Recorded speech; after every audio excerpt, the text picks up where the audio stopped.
When I talk about corporate propaganda, people go, isn't that just advertising? And the answer is no. Someone who studies communications, rhetoric, and US propaganda, let's get into it. Because it's time to get back to our roots around free expression on Facebook and Instagram. The phrase back to our roots is already positioning Facebook as the champion of free speech. I started building social media to give people a voice. Now he's positioned himself as the lone entrepreneur, accomplishing the American dream and a defender of American ideals, while ignoring any corporate interests that Facebook has now grown into being invested in. Governments and legacy media have pushed to censor more and more. A lot of this is clearly political. Now he's appealing to a broad skepticism of institutions, saying that censorship is because governments are acting in their own self-interest. He's also positioning Facebook as a victim of government overreach. The recent elections also feel like a cultural tipping point towards once again prioritizing speech. We're going to get back to our roots and focus on restoring free expression on our platforms. This is so poorly coded, I don't know why he didn't just come out and say it outright. The implication is now that Donald Trump has been elected, we can prioritize free speech again. He's also removing accountability from Facebook for making this decision by blaming it on external forces like public demand.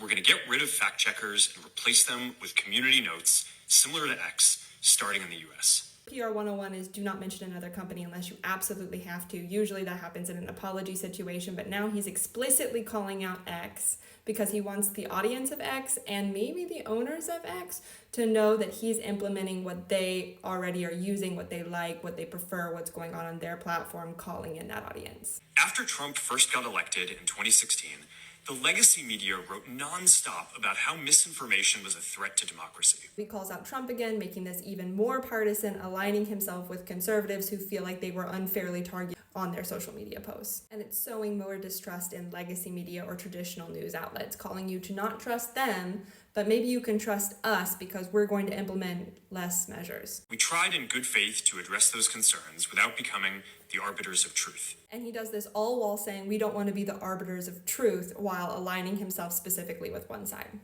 The fact checkers have just been too politically biased and have destroyed more trust than they've created, especially in the US. This positions fact checkers as part of the establishment that he wanted us to question in the very beginning of the video, remember? This is populist rhetoric for people who don't trust institutions, who don't believe in government regulation, and calling out fact checkers as too politically biased while giving it back to the population suggests that elites or experts are not as well knowing as just the regular man, or distrust of institutions. Get rid of a bunch of restrictions on topics like immigration and gender that are just out of touch with mainstream discourse. All this does is play into US culture wars. What started as a movement to be more inclusive has increasingly been used to shut down opinions and shut out people with different ideas, and it's gone too far. It reframes the efforts to create safer spaces for marginalized communities as now tools of oppression. It also suggests that their current policies have just been catering to a fringe minority. Again, he makes sure that you know that Facebook's only doing this because that's what you want. But we're neutral. Whatever you want. We're also going to tune our content filters to require much higher confidence before taking down content. The reality is that this is a trade-off. It means we're going to catch less bad stuff, but we'll also reduce the number of innocent people's posts and accounts that we accidentally take down. He frames this as a fair trade. It feeds into the common American narrative that free speech is more important than worrying about the harm that free speech could do.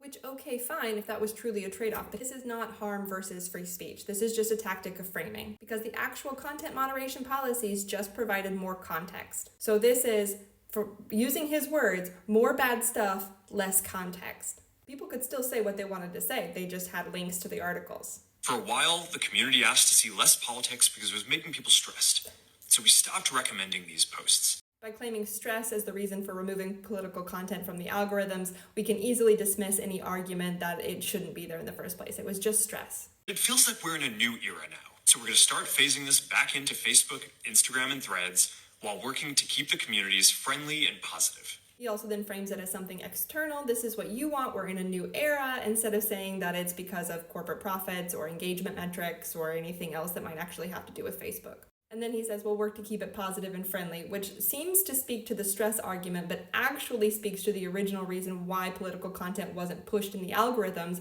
which was that they were being criticized for polarizing people and spreading misinformation. We're going to move our trust and safety and content moderation teams out of California, and our US-based content review is going to be based in Texas. As we work to promote free expression, I think that it will help us build trust to do this work in places where there is less concern about the bias of our teams. Again, this is so poorly coded that I don't know why he didn't just come out and say it. California is heavily left-leaning, Texas is heavily right-leaning.